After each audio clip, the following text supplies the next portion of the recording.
साहिन साहब, सबसे पहले आपसे शुरुआत करूंगी क्योंकि बहुत दावे थे कि जीत हमारी होगी, उपचुनावों में देखिएगा कि बीजेपी को कैसे नकार दिया जाएगा, लेकिन यहां उनकी बम बम हो गई। होना कैसे कह रही हैं, मुझे समझ में नहीं आ रहा है।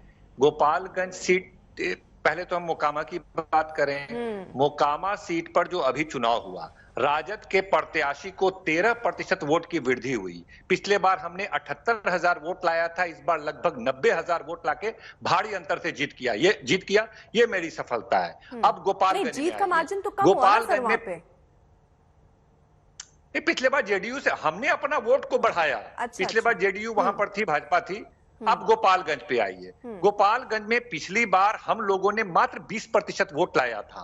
मात्र 36,000 हमारे गठबंधन के उम्मीदवार को मिला था वोट। इस बार हम लोग कहां चले गए, 90% की वोट की वृद्धि हुई और हम लगभग 78,000 पार कर गए और लगभग 1,500 2,000 वोट से हारे। उसमें भी आप जान रहे हैं कि भाजपा के तरफ से 2 कैंडिडेट भी थे, एमआईएम के कैंडिडेट भी थे, जिसके कारण से हम हारे। साधु यादव भी खड़े थे, जिनके कारण से हम हारे। इन तमाम वोट काटने के बावजूद, इन दोनों काटने के बावजूद हमारा वोट प्रतिशत 90% का वृद्धि हुआ और हम 36,000 से 78,000 वोट तक पहुंचे। तो आप समझ सकते हैं ये बड़ी सफलता हमारी है कि मात्र कुछ दिन के शासन में हमने ये मैसेज दिया है कि हमारे नेता बेहतर ढंग से बिहार को चला सकते हैं। लोगों ने माना और उस परंपरागत सीट, जो भाजपा का परंपरागत सीट है, वहां पर भाजपा को हमने रिटेन किया। वो 80,000 वोट लाते थे, जिनको हमने 70 पे लाया। हम 36,000 लाते थे, हम 70,000 के लगभग पहुंच गए। ये हमारी बड़ी सफलता है, बड़ी कामयाबी है। ठीक है, सुशील कुमार मोदी जी भी हमारे साथ हैं। सर, जीत तो मिली, लेकिन वो गिना रहे हैं कि ये बड़ी सफलता तो आरजेडी की है। वो कैसे समझा रहे थे वो भी आपने सुना ही होगा, लेकिन यहां ये माना जा सकता है कि जीत तो वैसे के भरोसे मिल गई। नहीं, देखिए, इन दोनों चुनावों ने दिखला दिया कि महागठबंधन को बिहार की जनता ने नकार दिया है और नीतीश कुमार का जो अति पिछड़ा और जो लव कुश वोट था वो पूरी तरह से बीजेपी की तरफ शिफ्ट कर गया है। तो नीतीश और लालू ने जो 7 दलों का गठबंधन बनाया था, तो उसमें नीतीश कुमार अपने वोट बैंक को ट्रांसफर करने में और असफल हो गए। और देखिए, मोकामा में तो जो जीत है वो तो छोटे सरकार की जीत है, आनंद सिंह की जीत है। 6 बार अभी तक वो जीत चुके चुनाव, वो या उनके बड़े भाई जीते चुनाव। आरजेडी से जीते, जदयू से जीते, निर्दलीय जीते। यहाँ तक कि पिछला विधानसभा का चुनाव में आनंद सिंह ने जदयू के उम्मीदवार को, यानी नीतीश कुमार के उम्मीदवार को 35,000 वोटों से हराया था। तो इस बार तो नीतीश कुमार का वोट अगर ट्रांसफर हो गया होता तो अनंत सिंह को 1 लाख वोट आना चाहिए था। तो इस बार तो वो बीजेपी को केवल 16,000 वोटों की बढ़त उनको मिल पाई, जबकि पिछले चुनाव में 35,000 वोटों की बढ़त थी। और गोपालगंज के अंदर उन्होंने वैसे उम्मीदवार खड़ा किया था बीजेपी के वोट में सेंधमारी करने के लिए, लेकिन उसमें भी वो असफल हो गए। और तेजस्वी, ललन सिंह, उपेंद्र कुशवाहा हेलीकॉप्टर लेकर दोनों क्षेत्रों में घूम रहे थे।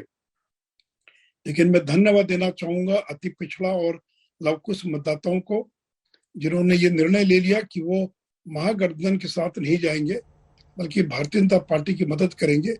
और ये जीत में इन वोटों का बहुत बड़ा योगदान है। अभिषेक झा साहब, आखिरकार ऐसा क्यों है? ओवैसी साहब भी ये कह रहे हैं, बी टीम कह के कब तक अपने हिस्से, अपनी जिम्मेदारियों से बचिएगा। उनको बी टीम कह के उनकी भागीदारी तो बता देते हैं, लेकिन वो कह रहे हैं सबका हक है चुनाव लड़ना, हम भी चुनाव लड़ रहे हैं, हमें क्यों बताया जाता है बी टीम?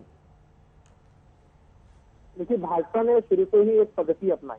इससे पहले भी जब विधानसभा के चुनाव हुए थे बिहार में 2020 में, तभी उन लोगों ने किस तरह से चिराग पासवान का इस्तेमाल किया था अपनी बीसी टीम के रूप में। और जहां कहीं भी इस तरह के चुनाव होते हैं तो हर कोई जानता है कि ये लोग किस तरह से फंडिंग करते हैं, किस तरह से उम्मीदवार खड़े करते हैं और कोशिश करते हैं कि इनके उम्मीदवार वोट कटवा की भूमिका निभाएं और कहीं ना कहीं गठबंधन को इससे नुकसान।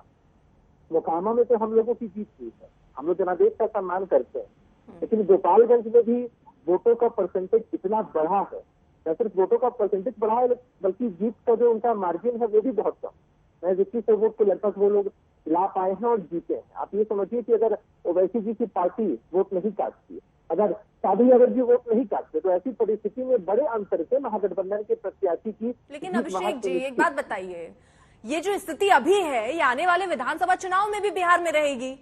तब भी ओवैसी आपके सामने होंगे, साधु यादव तब भी आपके सामने होंगे, तो इसका मतलब अभी भी आप पूरी तरीके से तैयार नहीं है, इन दोनों का काट नहीं निकाल पाई ना आपकी पार्टी? तैयार है। देखिए आप ये समझिए कि कंफ्यूजन कुछ समय तक ही फैल सकता है। निश्चित रूप से इस बार वो लोग कामयाब हो गए, वो कटवा की भूमिका निभाई, लेकिन जब व्यापक चुनाव होगा, चाहे वो लोकसभा का चुनाव हो या फिर विधानसभा का चुनाव, उसमें हमारा गठबंधन इस बात को कन्विंस करने में बिहार की जनता को सफल होगा कि भाजपा की बी टीम का समर्थन नहीं करना है, भाजपा की बी टीम को वोट देकर बर्बाद नहीं करना है, क्योंकि कहीं ना कहीं जीतेंगे तो महागठबंधन के ही प्रत्याशी। तो जीत का अंतर कैसे बढ़ सके या फिर जीत सुनिश्चित कैसे हो सके, यह काम बिहार के मतदाता मालिकों का है। और इस बात को महागठबंधन के सभी वरिष्ठ नेता, हम लोग बिहार में कैंपेन करके इस बात को साबित करेंगे। ये जो घटना घटी है वो उदाहरण स्वरूप है। जिस तरह यानी इससे आप सबक लेंगे अगले आने वाले चुनाव में, ठीक है। लेकिन जफर इस्लाम साहब, निश्चित रूप से ठीक है, आदिल हसन आ रही हूँ आपके पास, आ रही हूँ जफर इस्लाम से, जरा इस पर रिएक्शन ले लेती हूँ। देखिए, आज आरजेडी हो, जेडीयू हो या इस तरह की जितनी भी महागठबंधन पार्टी है, आज प्रदेश की जो बिहार प्रदेश की जनता ने पूरे तरह से उनको नकार दिया। अब ये ठेकरा फोड़ना चाहते हैं ओवैसी पे और दूसरी पार्टियों पे। हकीकत तो है कि हर डेमोक्रेसी में हर पार्टियों को लड़ने का अधिकार है और हर पार्टी लड़ रही। आरजेडी बैठा दे कैंडिडेट, अगर उसको इतनी तकलीफ है तो ओवैसी को लड़ने दे, आरजेडी बैठा दे, मुस्लिम समाज का वोट ना ले, छोड़ दे मुस्लिम समाज का वोट। क्या हमें एक मुस्लिम समाज का वोट नहीं चाहिए, ओवैसी को पड़ जाएगा। भाई आप ले रहे हैं वोट मुस्लिम समाज का, वो ना ले, एक ऐसी बात है, उनको भी पूरा अधिकार है। लेकिन हकीकत तो यह है कि सबसे बड़ी बात है कि आज ये जो बार बार जो कह रहे थे कि बिहार में हम दोनों सीटें जीतेंगे, आज बिहार की जनता को मैं नमस्ते करता हूं, बिहार की जनता का धन्यवाद करता हूं, बिहार की जनता को दिल से मुबारकबाद देता हूं कि उन्होंने दिखा दिया कि जो पूरे देश में जिस तरह की लहर है वैसे बिहार में भी है। आज देखिए, चाहे उड़ीसा हो, चाहे हरियाणा हो, चाहे और कोई प्रदेश हो, हर जगह भारतीय जनता पार्टी का परचम लहरा रहा है। और पूरे देश में इस बात को, जो आज के रिजल्ट ने, बाईपोल के रिजल्ट ने इस बात को तस्दीक किया है, इस बात को दिखाया है कि भारतीय जनता पार्टी की सरकार हर जगह बनेगी। अब उड़ीसा में भी जिस तरह से आप देखिए, जिस मार्जिन से हम जीते और उस सीट को जीते, उस बात को दर्शाता है कि उड़ीसा में अगली बार पूरे तौर से भारतीय जनता पार्टी की ही सरकार आएगी। साथ साथ आप देखिए हरियाणा में इतने बड़े जफर इस्लाम साहब, इसमें काउंटर ये कि आपने कहा, देखिए उपचुनाव जब होने वाले थे तो हर पार्टी दावा कर रही थी, चाहे वो गोपालगंज की सीट हो, मोकामा की सीट हो, कि दोनों सीटें जो हम जीतेंगे। और देखिएगा नीतीश कुमार को इस तरीके से पाला बदलना भारी पड़ेगा। लेकिन फिलहाल स्थिति तो वैसी की वैसी है। गोपालगंज में आपने जीत दर्ज की, अगर ऐसी ही स्थितियां और परिस्थितियां बदल रही होती तो मोकामा में भी आपके फेवर में चीजें होती। सिर्फ मार्जिन कम हो जाने से बात बन जाएगी क्या? देखिए, आज जो रिजल्ट हुआ है, ये जो गठबंधन हमारा जो जेडीयू के साथ था उसका टूटने के बाद ये जो ठगबंधन जो बना है, उसके बाद से पहला इलेक्शन था। लेकिन उस ठगबंधन को जो वहां की जनता ने बिल्कुल नकार दिया है। वो मानता हूं कि वो सीट उन्होंने रिटेन किया है, लेकिन मार्जिन देखिए कितना कम हो गया। और अगली बार जब इलेक्शन होगा तो वहां की जनता इस बात को समझेगी कि जिस तरह से गोपालगंज में भारतीय जनता पार्टी के प्रत्याशी ने जीत हासिल की है, उसी तरह से वहां भी जीत हासिल करेगी। और ये भी नहीं, बिहार की जनता देख रही है कि हर जगह, चाहे हरियाणा हो, चाहे उड़ीसा हो, चाहे उत्तर प्रदेश हो, हर जगह भारतीय जनता पार्टी का कैंडिडेट जीता है। और बिहार की जनता जानती है कि उसकी भलाई जो है, उसका जो आगे विकास जो बिहार का, सिर्फ भारतीय जनता पार्टी। ठीक है, आदिल हसन भी कुछ कहना चाह रहे थे। आदिल हसन, जल्दी से आप अपनी बात कंप्लीट कीजिए।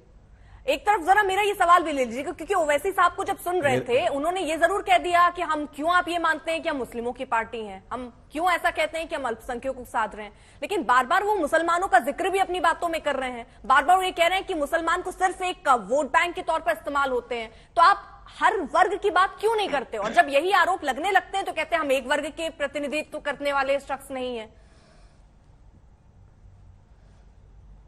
आप देख लीजिएगा, आरजेडी जो टॉप लीडरशिप है, उनको तस्लीमुद्दीन साहब की जरूरत नहीं है, उनको मरहूम शहाबुद्दीन साहब की जरूरत नहीं है, उनको अनवारुल हक साहब की जरूरत नहीं है, उनको दिलावर की जरूरत है, उनको सुभान की जरूरत है, उनको असगर की जरूरत है जो इनके घर पे मसाज करते हैं।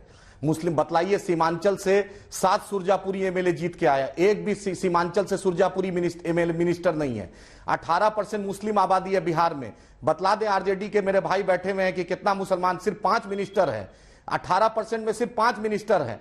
12% जिनकी आबादी है उसके 13 मिनिस्टर हैं, और माइनॉरिटी मिनिस्टर का क्या हाल है बतला दे आरजेडी की लीडरशिप। और जो बीजेपी की बी टीम बोलते हैं, आपके चैनल के माध्यम से बिहार के तमाम हमारे जो अल्पसंख्यक समाज, मुस्लिम समाज के एमएलए भाई आते हैं उनके लिए, और जो भी सो कॉल सेकुलर पार्टी से एमएलए जीत कर आ रहे हैं उनके लिए भी एक बात बोलना चाहते हैं। आप सिद्ध कर दीजिए कि हम बीजेपी के बी टीम है, और एक भी ट्रांजैक्शन ऐसा कुछ सिद्ध कर दीजिए, तब आइए, नहीं तो 2025 में जो जनता के अदालत में जब हम जाएंगे, लेकिन मेरे सवाल पर आप वैसा ही दिख रहा है, जो बात ओवैसी साहब कर रहे हैं, आप अल्पसंख्यक केवल मुसलमान है क्या? आप और अगर है तो सिर्फ आप मुसलमान की पार्टी है, ये भी इसको बोल लीजिए। इसमें फिर बुरा क्यों लगता है सर, जब ये सीधे तौर पर पूछ लीजिए कि मुसलमानों को काटते हैं आप? अरे भाई, तो अर्पिता जी सुनिए, अर्पिता जी सुनिए, अभी भी आपने सारे मिनिस्टर गिना दिए जी मध्य प्रदेश से जीत कर आती है, हाँ, क्यों नहीं मुसलमानों की बात करेंगे? सन ऑफ मल्ला को जगह मिल रहा है, सन ऑफ तो अभी मांझी आपने को इन्हीं जगह को मिल रहा है, सन ऑफ यानी कुशवाहा इसीलिए को तो जगह आरोप मिल रहा लगते है, हैं, सिर्फ लेकिन एक सन वर्ग ऑफ की बात कर सीमांचल रहे को हैं, क्यों नहीं सिर्फ मिल रहा है? मुसलमानों की आप बात कर रहे हैं। अरे भाई, मुसलमान बोलिए को यहाँ मुसलमानों की पार्टी है।